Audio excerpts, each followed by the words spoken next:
Hey friends, welcome to Bokeh, a podcast exploring the ever-blurring lines between the personal and business lives of professional photographers. This is your host, Nathan Holritz, and I'm bringing you a special episode of the Bokeh Podcast today called Workflow Wednesday. During these special edition episodes, myself and my co-hosts will focus on helping you develop more efficient daily and weekly workflows around post-production, communication, task and project management, time management, file and image management, and yes, the list does go on.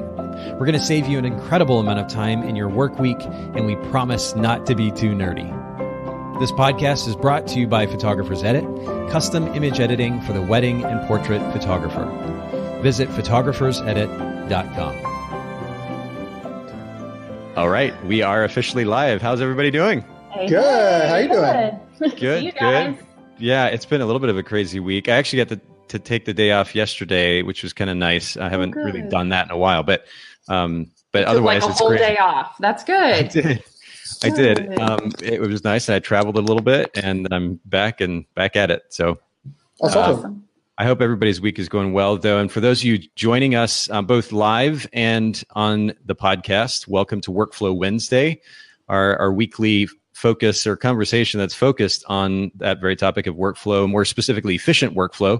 And we actually started, was it last week or the week before? I'm trying to think if we skipped before. Yeah. So we started a conversation around the topic of outsourcing editing.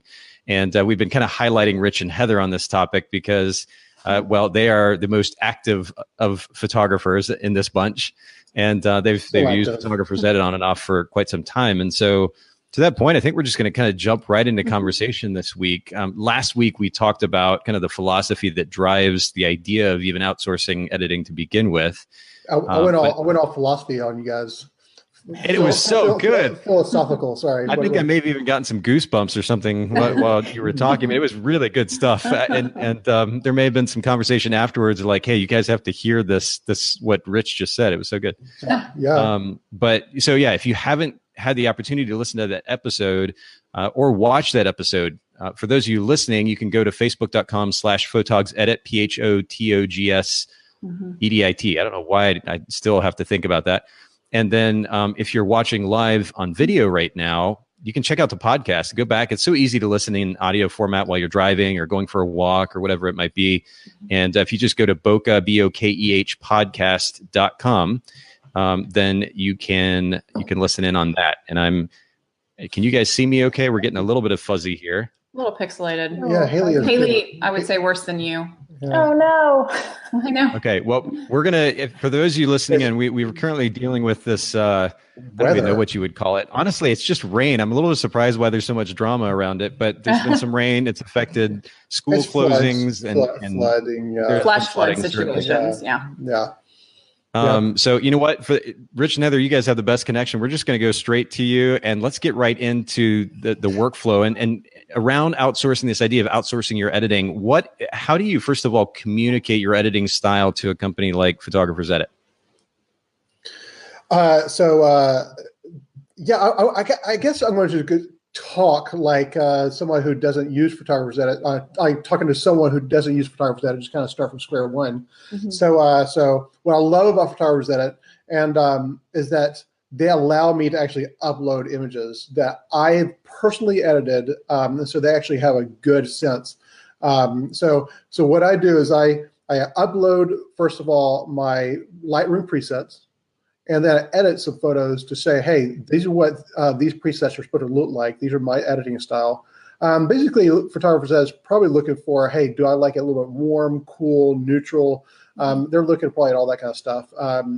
Dramatic, awesome, lame, whatever. So selective color. So it's like, yes, I love cross processing.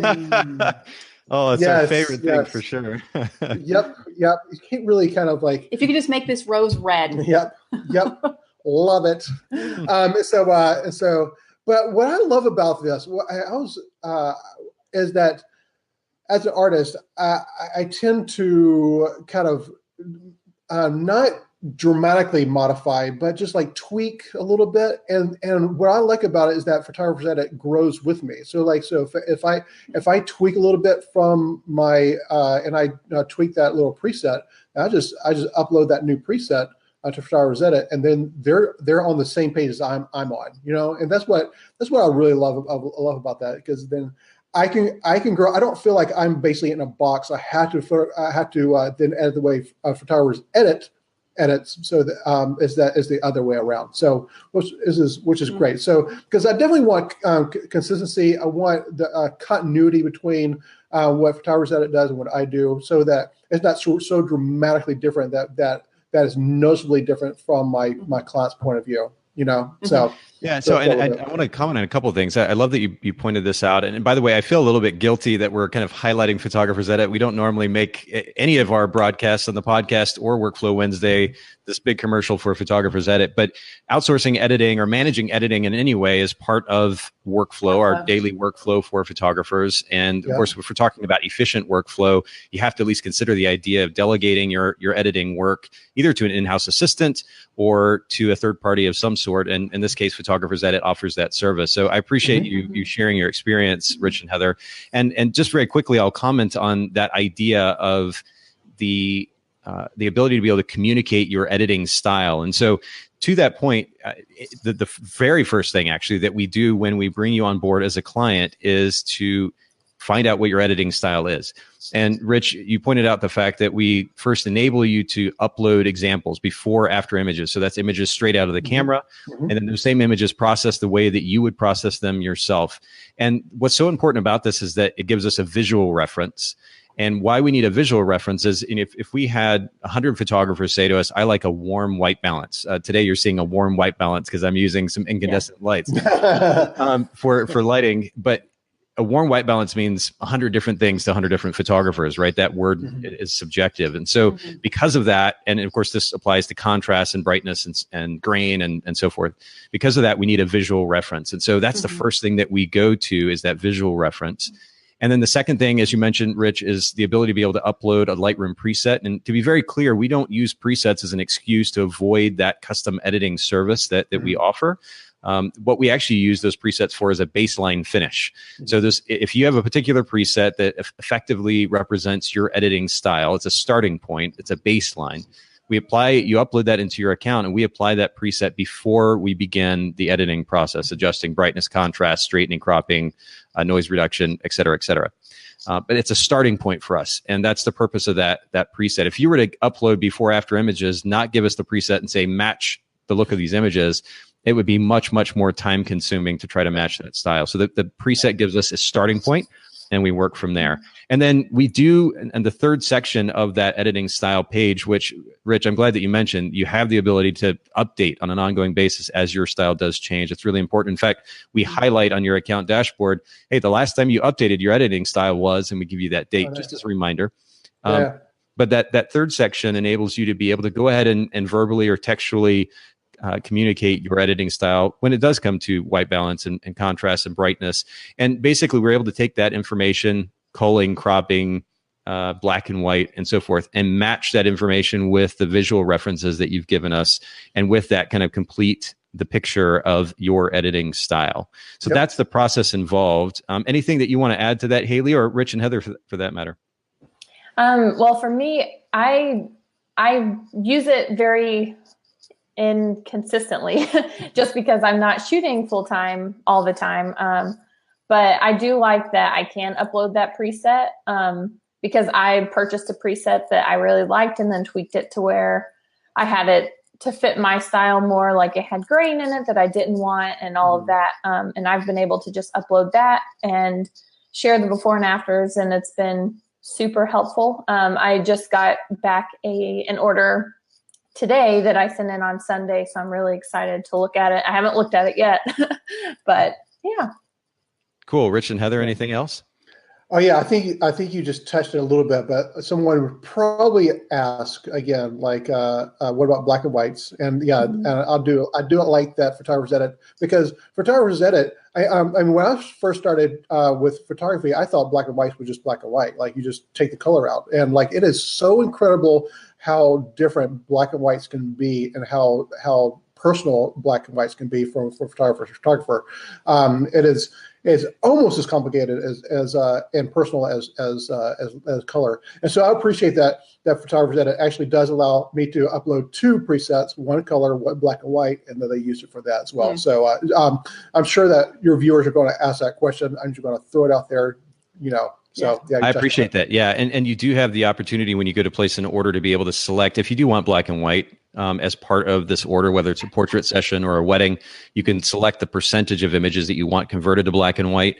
And it gives you a little bit more control in that realm as well. I will, as a side note, I'll just add this little bit before I go to my next question. And that is that we do have the ability, we've added the ability within the last month, maybe 2 months at the most, to be able to choose from a pre-created style. We offer a couple of styles actually that you can choose from as a photographer who either doesn't have a definitive style yet. You've not come up with that. It's totally fine. We offer both a true to life preset, if you will, a style to choose from.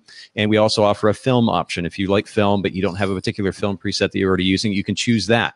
So in that onboarding process, as you're setting up your account with Photographers Edit, if you don't have a custom style that you want to share with us, then you can choose from one of those 2 presets. We're going to actually add more to that mix going into 2019, just to make it even easier for photographers to get started with the service. So I just wanted to add that in. Yeah. But let's jump to the next question. Rich, you're shooting a wedding, a portrait session. Once you've come back with those images, what's kind of the next step in the process of prepping the images to send to Photographers Edit? Do you call? Do you prep images for the blog? What does that whole process look like? Yeah, I mean, this is where Heather comes in. Heather's a huge help for this. I'm going to let her answer this question for me. Oh, I don't think I have anything really profound to add here, except that we do cull our images. So, for example, this past weekend, when she says we, she means mostly her. I mean me. So, for example, this past weekend, we had a wedding both on Saturday and a wedding on Sunday. Now, I was hired to just shoot for 2 hours for both of those days. So what Saturday looked like for me is after I got back from the wedding, actually, Rich and I got back from the wedding that evening. And then we have he transfers the images, that goes through the night. And then on Sunday, he left for the Sunday wedding and I stayed at home and I went ahead and culled Saturday. So then by the time he got home Sunday evening and transferred the images Sunday evening, by Monday, both of our weekend weddings were culled and uploaded to Photographers Edit. She's a machine. She's awesome. I cull our weddings. And then I've found recently that a recull is very helpful for me. I will take just a little bit of time after that initial cull, because when you're going through the first time, you haven't seen all the images from the entire day quite yet. And so I will end up overpicking a little bit. And I have learned if I take just a little bit of time, maybe 20 minutes or so, and recull, there's a lot of times that I'm removing duplicates. I don't want to bog Photographers Edit down with images that are too similar to each other. We don't want to bog our clients down. We don't want to bog our clients down as well. So for us, more is not better. Quality is better, and having the right images that we are uploading to Edit. So, how many images roughly do you deliver to a client from a wedding, for example? About 600 to 700 images. Okay, that's a nice number. Basically for an 8-hour wedding, Yeah. I mean, like our average. I mostly shoot 8-hour weddings. There are times where I shoot like a 9 or 10. Mm-hmm. I typically am only shooting for a couple of hours during that day. So, and I go in. And my shooting style is not to spray and pray. I really take my time and make sure that I've gotten the detail shots that I need. And so my images aren't real plentiful. Like I take what I need and then I leave. So I don't add. And that's something that has to be like really highlighted. Is it's so easy these days, even more so now with the mirrorless cameras that you just hold that button down and now you have 30 images. Right. It not only makes the post-production process less efficient, but to your point too, I think giving our clients 1,000 images, for example, or 1,500 images, it's just way overkill. And then you're minimizing the quality which you're actually delivering to them. Mm-hmm. More ideally, you're highlighting your great photography versus just slamming them with 1,500 okay images. I totally agree. Great. And then they're not deer in the headlights, completely overwhelmed with the wedding album process as well, because when you have an absolute ton of photos, decision making becomes very, very difficult. So we try to provide maybe less than what some photographers do, but make sure that the photos that we're choosing are great. And the ones that we've never had a client complain we delivered too few. No. We have had one not complain, but just like I couldn't get anything from her because she was just so overwhelmed. She was so overwhelmed. I thought she could be thrilled with the 1,400 photos. Like I duplicated. This was early in my career. I gave both black and white and color, and like I was like, I'm going to just make her like. And there goes Nathan. Whoa! Oh no, Nathan! We might have lost Nathan. Oh man, he was offended by what I just said. I still see Nathan. Can you hear me? You still see Nathan? You do? Yeah. Okay. Can you hear me? But do you hear him? I can hear Nathan, but Rich and Heather cannot hear Nathan. I cannot hear Nathan. Okay. And I think he can hear us. I can hear everybody, but I'll tell you what, Rich, continue with that thought. I'm going to drop out. You need to let us know if he communicates the next question to you. He's going to leave, and we're going to keep talking. Okay, that sounds good. So what Rich was just referencing, though, is that early on in our wedding photography career, we kind of adopted that mentality that more might be better. And so he was talking about releasing all of the photos in black color and in black and white. And then I would try like contact her and be like, hey, so let's pick out your images for your wedding. And she has like a full-time job. She has a full-time, hey, there's Nathan again. So she has welcome back, host. They have their own, they still have lives, you know, they're in school, they have full-time jobs. They don't have time to go through 1,400 images and make critical decisions about a wedding album, you know. So and so that's a great point. I just shot a wedding a few weeks ago. It's been maybe about a month ago now, and I ended up delivering about 700-ish images to the bride and groom. It's actually a family member of mine, but it was interesting. Oh no, Nathan! He went away again. Oh, what? I can still see him. Do you see live? Do you go off on live as well? Let me go. I can finish up his thought. Stop. You still not see me or hear me? I don't know whether or not are we. They can't see you. Okay. I'm going to let you. What about the live viewers? Can the live viewers? Hang on 1 second, Rich. Yeah. So for those of you listening to the podcast. Oh, we have a comment. Somebody commented. Okay. What's the comment say? What's the comment say?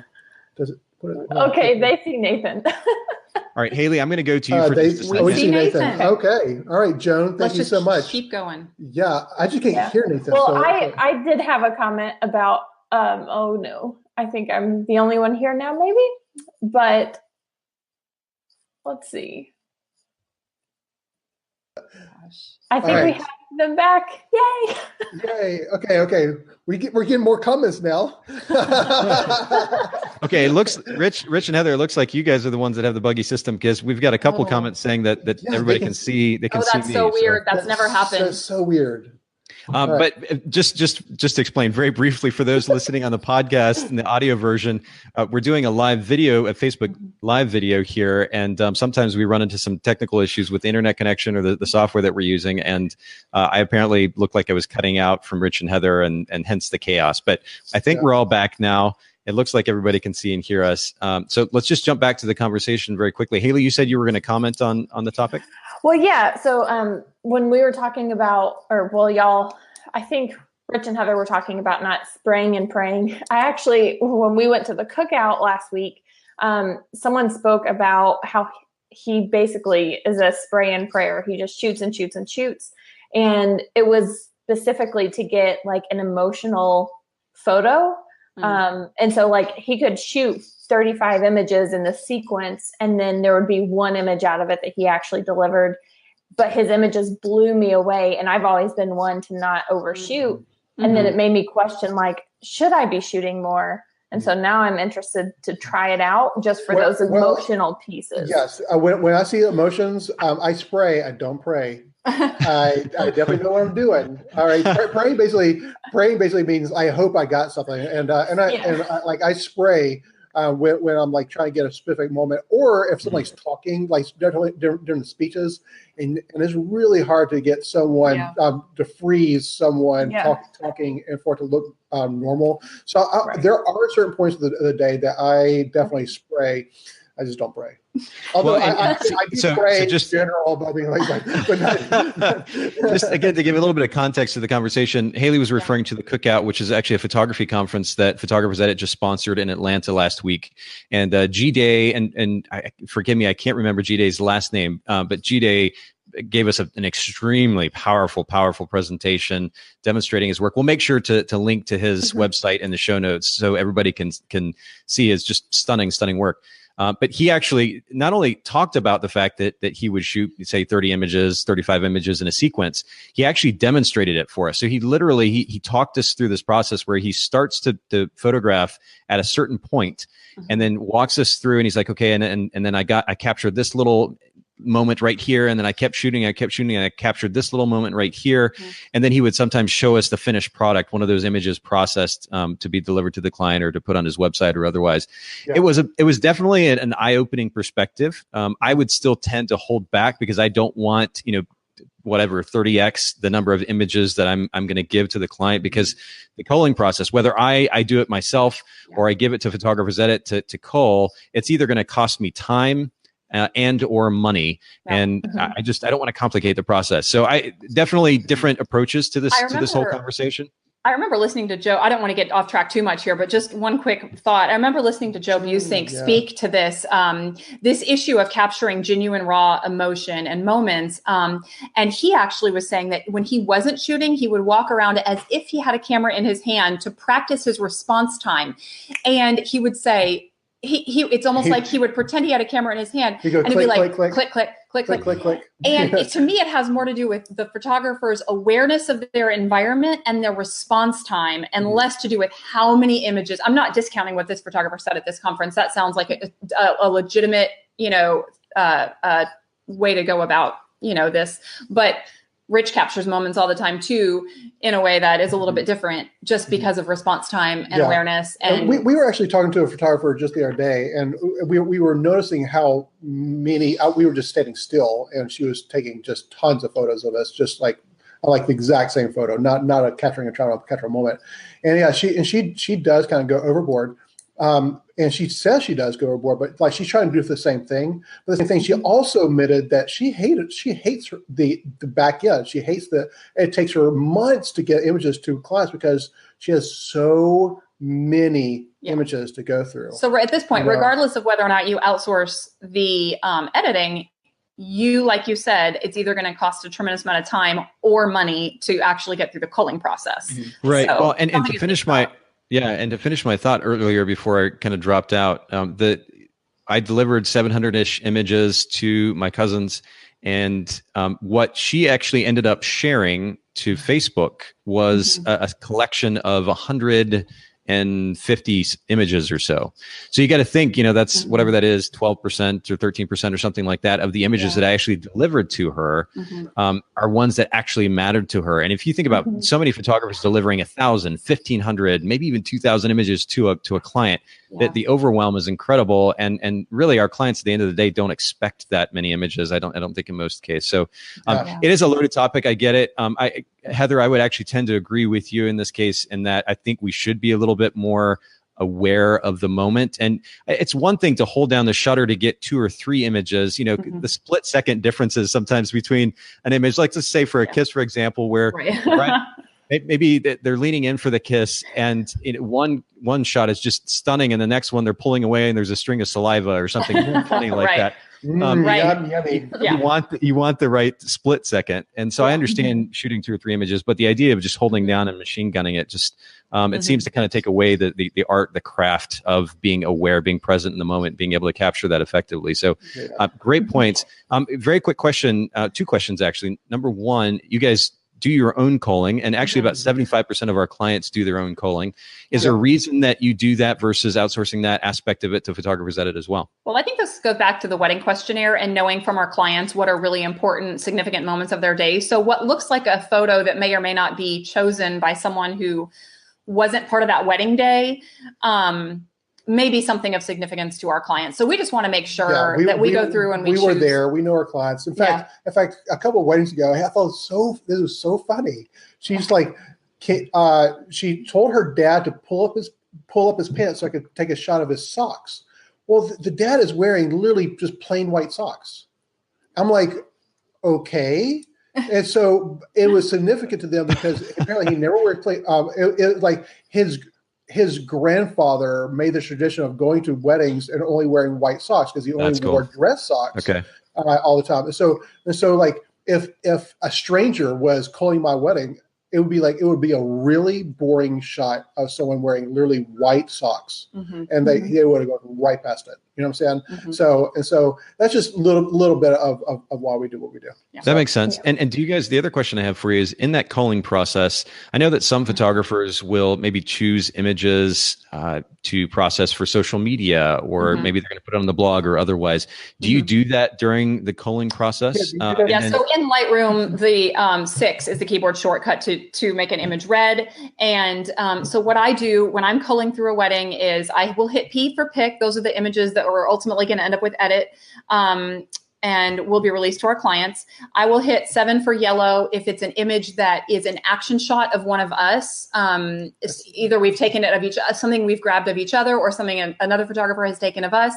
Those all get a rating of 7 of yellow. And then I will choose in red the images that really stand out to me for social media. And we do not blog every wedding. But the weddings where we tend to be working with our dream vendors and a great collection of people that we really want to, or a venue that we really want to focus on and, spend our time really getting that, it's a relationship building thing. And so the images So yes, the images that go on the blog and or social media, if we're not blogging that particular wedding, will get a rating of red. And those we can filter through those at any point. And I would love to say that at that moment, I edit that photo, export it, and get it ready for social media, but that doesn't always happen. Sometimes the job is just cull, and we're going to get these images to edit, and we'll deal with the social media aspect when we can. Yep. So that makes sense. Some photographers will process a select number of files, either specifically for the purpose of giving photographers edit some reference as to how they want that particular order processed. Maybe they're processing it as well for social media or the blog or otherwise. But the opportunity is there. In addition to that editing profile, the style profile that you create for your account, you have the ability to be able to flag a few images, process those images, and our team will actually use those images as reference when they go to process an order. And this is particularly helpful for photographers who maybe they have global editing preferences, their editing style, but for a particular order, they want something done just a little bit differently. And so that actually gives our team not only a visual reference, but of course they can look at the develop history and see what's been done to those images. It's a point of reference that they can use as well. So I was just curious about That's that process. That's a great point. That's so cool. Yeah. How do you then deliver images to photographers edit? What does that look like? Well, we're in Chattanooga, man. We're the fastest internet in the country. So after I had their calls, then I basically take over. I do the easy part. I do the fun part. He's like, thank you very much. Thank you. I'll take it from here. I basically just filter I flag the photos. I export it into a Redder with the catalog with the smart previews. And it's a little unknown command that most photographers don't know. Is under File. You go to Export as Catalog, and you just create a new catalog just with the flagged photos. And then also there's a little check box actually create the smart previews. Click that. This creates 2 files. And then I zip those files up. And then I start the ordering and then I start the ordering process on Photographer's Edit. And then I upload them because Photographer's Edit uses this really cool WeTransfer service where you can transfer up to 2 gigs.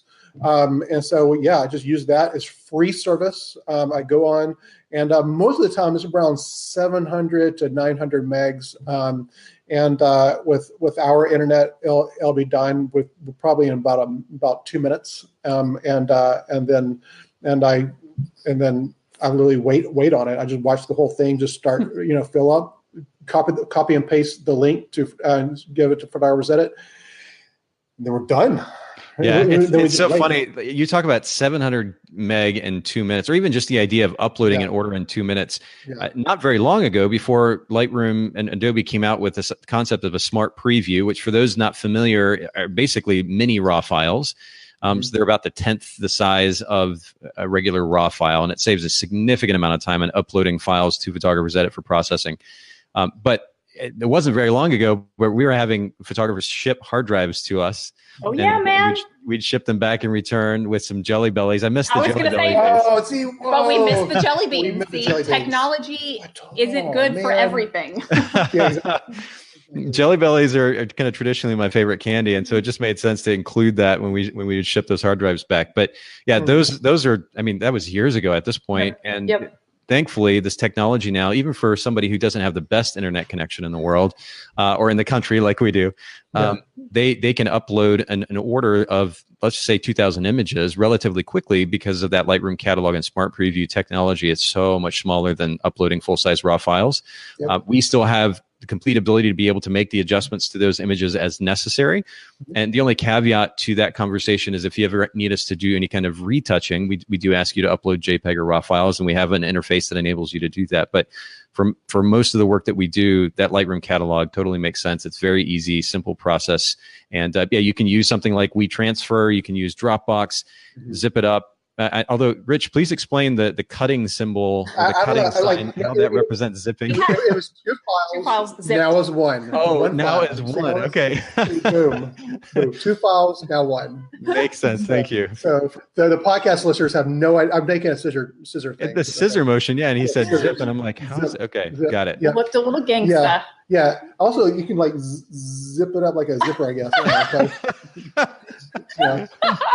For those of you that only listen to the audio version of this, you have to watch this live sometimes, if only to watch Rich. It's quite the entertainment factor. Worth it. Okay, cool. So you deliver the images to PE. What's the average turnaround time that you see? Let's go with the wedding, since that's larger, and that'll give people a point of reference.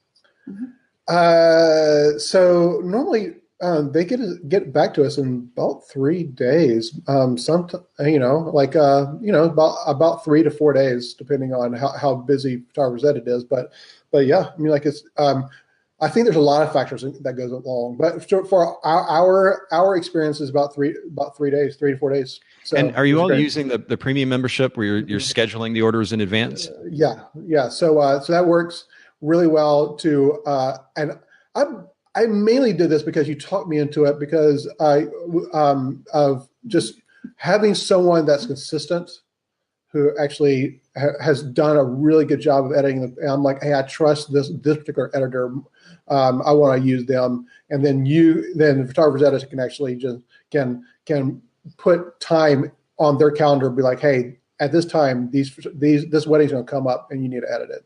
So that's the biggest thing, though. So and just again for context for those listening in, if you're not familiar with what the premium membership is, very simply, it has 2 big benefits. Number one, you do get faster turnaround time all through the year. Even right now during our busy season, September through November, where some wedding orders could take a week or more to get completed, you can actually get an order back in 3 business days, as long as you do schedule that order in advance. And so when you get a premium membership, it's $99 for the year. And with that membership, you get that faster turnaround time as long as you schedule your orders in advance, 4 business days in advance. And then you also get, as Rich was referring to or alluding to, a dedicated editing team. And to his point, again, it means that it helps.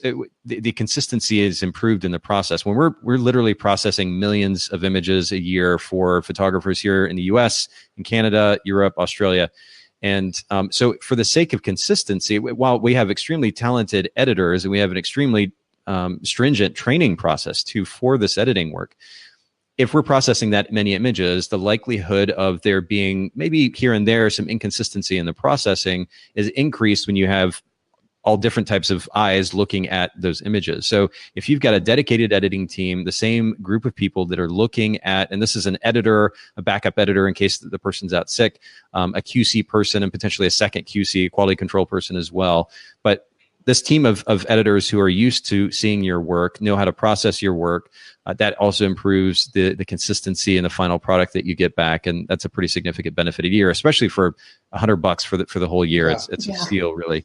Yes. So then turnaround time, I appreciate you commenting on that. I guess the last question that I have for you is with regards to how you get your order back. When you get those images back, What is the process of receiving the images and then delivering them to the client look like? Do you spend time kind of reviewing the images before you do deliver? What is that like? Yeah. So one of the services that Photographers Edit does that we don't take advantage of is categorization. So basically, Photographers Edit will actually categorize the images as well. And I don't have them do that simply because a categorization, it gives me a natural way of actually just really quickly in 5 minutes review. If there's anything that really kind of pops out, stands out in my mind that really needs to be tweaked a little bit, that I can do that through that. So yeah, I will. What happens to me is that we will get the catalog back. It does not come back with the smart images. It's just the catalog, which makes obviously the trip back much faster. And so because it does have the previews there, what I do is I actually open up the Lightroom catalog and then ask for Lightroom to render the standard previews, just so that I can actually go through them really, really quickly, much faster than having to wait for them to actually render. And just again, for context for those listening in, Rich, what you're talking about is connecting the Lightroom catalog, which is basically just a database, but the Lightroom catalog to the original raw files. Exactly. So now the work that our team has done is rendered, as you were saying, as those thumbnails build on the original images. Yes, exactly. And so basically, that's something that I basically let it do in the background. And once that whole process is done, all the previews have then been built, then I can go very quickly go through, categorize everything, make sure that everything looks pretty good.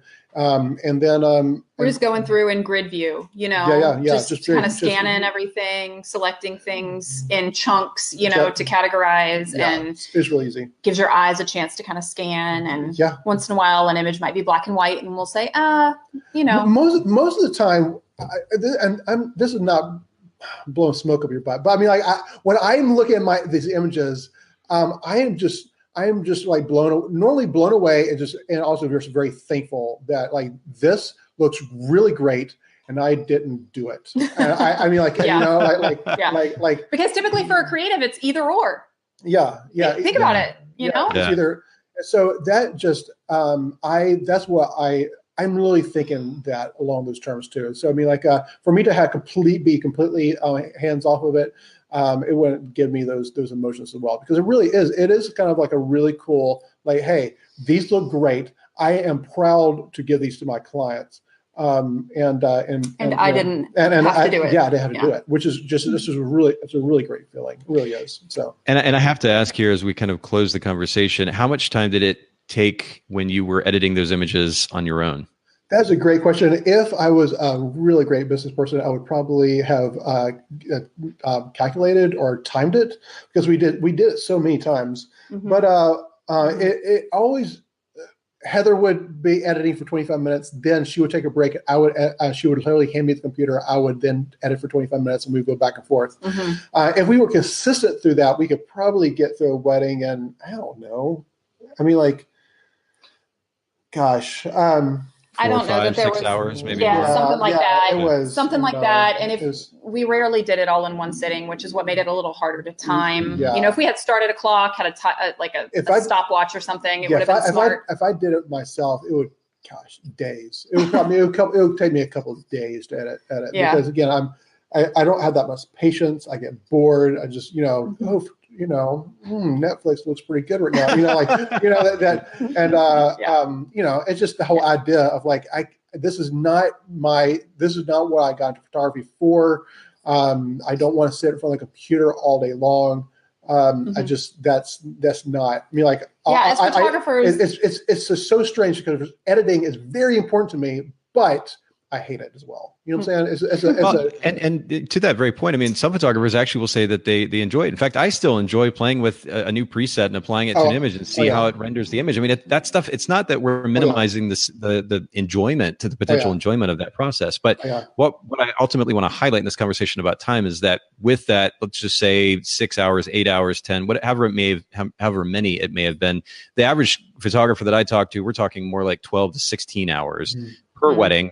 and then do the math on that, multiply that out over a year, incredible amount of time. And as a result, you miss out doing the things, as we've talked about here on the podcast and on, I think, the show before too, that will actually move your business forward. Editing doesn't do that thing. And then, of course, you also have more time to spend with the important people there in your life. And that's, I mean, you can't get that back. And to forsake that for the purpose of processing an image just the way that you want to, or just because you enjoy processing images, I think there's a kind of an imbalance there of priorities. And so that's really the mission here. We also need to make a distinction between a hobby and a full-time professional career. There is a big difference. I mean, there's a very big difference if someone has a photography hobby and enjoys editing images. That becomes a very different thing when you're shooting 25 weddings a year. Nothing to that extent is fun and enjoyable all the time for that amount of time. Like, that is a tremendous amount of time, like you just talked about, when you do the math. So if we're shooting 1 to 2 weddings per weekend for a majority of the year, that is a ton of time that we cannot get back. And you made a really good point in our 2 weeks ago in our conversation about this, which is that if you're someone who really enjoys the process of editing and loves to have control over that, by all means, edit the photos for social media, edit the photos for your blog. That can be something that you are extremely good at, and you enjoy. But there's a big difference between putting 50 images from a wedding day on a blog post and editing 700 images every week for every wedding. That's there's a huge disparity there, So that's a really great point, and I appreciate you making that distinction and clarifying. And I will just add one thing, Rich. You're very generous in your compliments about not really having to do anything with the images when you get back. But of course, and by the way, Joan says, "Thank you, Rich, for saying what other photographers are thinking and feeling." Rich, Rich, your insight and wisdom is wonderful. I'm pretty sure, because obviously my personality is different. Like, I'm an extrovert. I want to be around people. I love being in front of my computer. Like you said, I do like doing presets and like, ooh, that looks really good. Should I I want to tweak this a little bit more. I do like that aspect of it. It is because it's creative, and it feeds my creative soul. But to do it 700 times, it's another thing altogether. Some people do find it relaxing, or they just really enjoy doing it. And hey, whatever, But for me, again, we're talking about full-time professional photographers. Yeah. In fact, I photographed a potter this morning, and he and his sister are both potters, and he basically just made the distinction that, like, hey, he said my sister was a true artist, but she didn't have any way to. She doesn't know how to run a business, and so so now he runs a business and gets to do what he loves in pottery, but her business kind of went out of, like, she doesn't do what she because she didn't know how to run a business, and so now she doesn't get to do pottery or business because she has to do something else. Somebody else run the business. So there's a distinction. There's a balance between being an artist, but also knowing that you're running a business, and so like if you don't run a business well, you don't get to do either, or you don't. Or you don't do it being paid. Do a hobby you don't even want to. But but then again, to Heather's point too, that the idea of, we'll start with delegation of editing or outsourcing editing. It doesn't have to be mutually exclusive from the creative process. You still can process images for social media, for the blog, or maybe for albums, so that you still have your hand in it. If you enjoy that process so much, that's great. But then simultaneously being an artist, and I was just interviewing Nicole Hoffman today, who's a photographer, and also works for Tave as a CRM. And she was talking about, or we were talking about the significance of running a business. And she was saying that, 90% of running a photography business is actually business, and the rest is the photography. But one of the things we also discussed is that business and art aren't mutually exclusive. You can do both. It could be both and. Correct. So if you put those systems in place, it saves you the time, which then frees you up to still be the artist, the photographer, and to really throw yourself into that element that you so love. So this doesn't have to be an either or, all or nothing conversation. Yep. And Rich and Heather, I think you've exemplified a wonderful balance there, where it's not that you're total hands off, but in the case of the actual editing, the busy work of editing those 600-700 images, you're delegating that so you can do other things that are more important. And I think that's a great balance. Yeah, I think Mike Cologne said that one time, where like he built up his business so that he could hire a second photographer to get the safe shot, so he could do what he really was passionate about, was being the artist. You know, he let somebody else be like the main photographer to get all the safe shots, and he was all getting the really artistic shot, all the shots that he wanted to get, you know, because he knew, you know, and so like he ran his business in a way like, hey, I'm going to make decisions so I can make space for what you love, have a great business, but also love what I'm doing as well. So very good. Yeah. Just very quickly as we close now, I'm just going to comment what I was starting to say earlier, Rich, is despite your very wonderful compliments, and I do appreciate those, and I'm glad that's been your experience. And I will say the last time I looked at our redo percentage on orders that come in, and we've been in business now for 10 years, I think the percentage is something like 3%.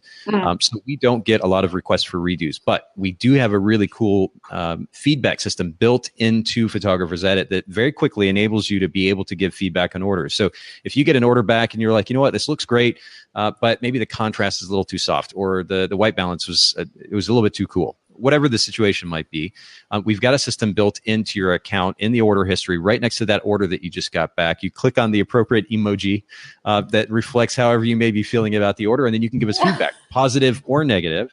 And it's a very organized and very kind of succinct and precise way to give feedback. You don't even have to email customer support and wait for them to respond and then give them more information and then wait for them to respond. You can just simply give feedback and say, hey, look, these are my preferences. This is what I asked for. This wasn't quite followed exactly like I had in mind. Here are a couple of examples of how I'd like it to be done. And then you check a little box at the bottom that says, please redo my order with the feedback that I've given you. And that is built in the system. You can take advantage of that. So if you do ever get an order back, again, this is not an all or nothing proposition. It's not give the images to Photographer's Edit and they do whatever they want. If you give the images to Photographer's Edit, they match your editing style. And if there is ever any issue in the process, then you can give us feedback. We make the corrections, and it's a win-win. We get better for it. You don't have to do additional work. It's a really great setup. And go ahead. I think that's a really important point, though, because typically when you talk to a photographer who has who isn't outsourcing, and you ask if they've ever tried outsourcing, it's usually like this: I tried one time and the photos didn't look like I wanted them to look. And it's like they gave up. It was like one bad experience tainted this thing with monumental potential for business growth, that it was just like. And so I try to encourage people. I'm like, it's an ongoing process. And they're making it easier and easier and easier to give feedback.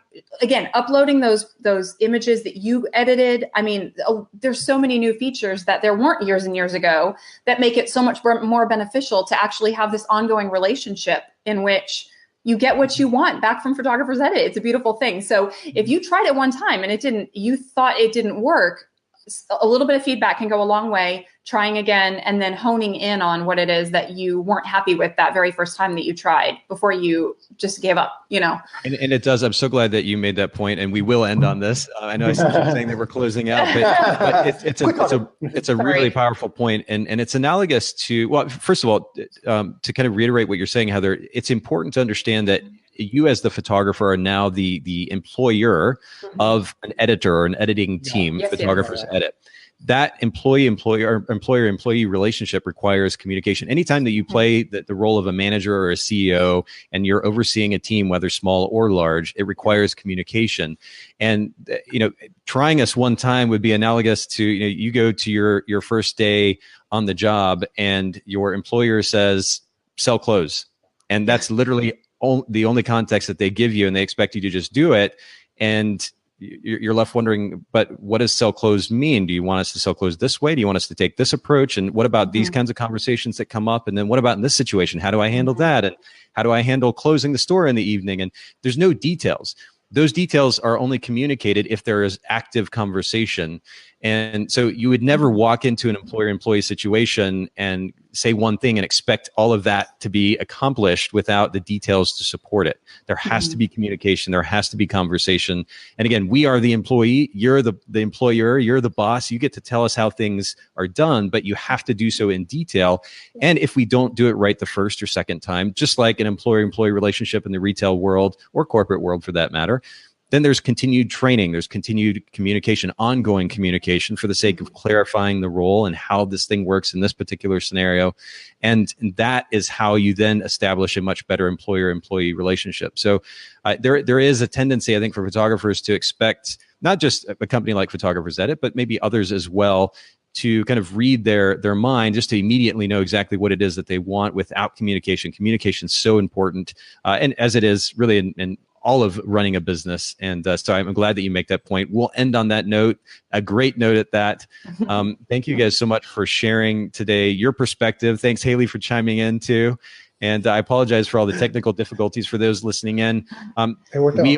We are on Facebook Live. So if you ever want to come watch these videos live, facebook.com/photogsedit. The advantage to watching live is that you can actively comment. And I appreciate those who chimed in today. You can comment, ask us questions, make suggestions, comments on your experience. Thanks, John. And don't hesitate, by the way, to email us if you have ideas, suggestions for future episodes, Nathan@photographersedit.com or Haylee@photographersedit.com. We'd love to get that feedback. We will see you next time for Workflow Wednesday. Have a great day. Sounds good. Good to see you guys. All right. Bye-bye. Bye. Bye. Thank you so much for listening to the Bokeh Podcast. Will you let us know what you thought by leaving a review of the podcast in iTunes or the Apple Podcast app? And I'd love to hear from you personally with your thoughts about the podcast and maybe suggestions about future topics and guests for the show. My email is nathan@photographersedit.com. The Bokeh Podcast is brought to you by Photographers Edit, custom image editing for the wedding and portrait photographer. Visit photographersedit.com.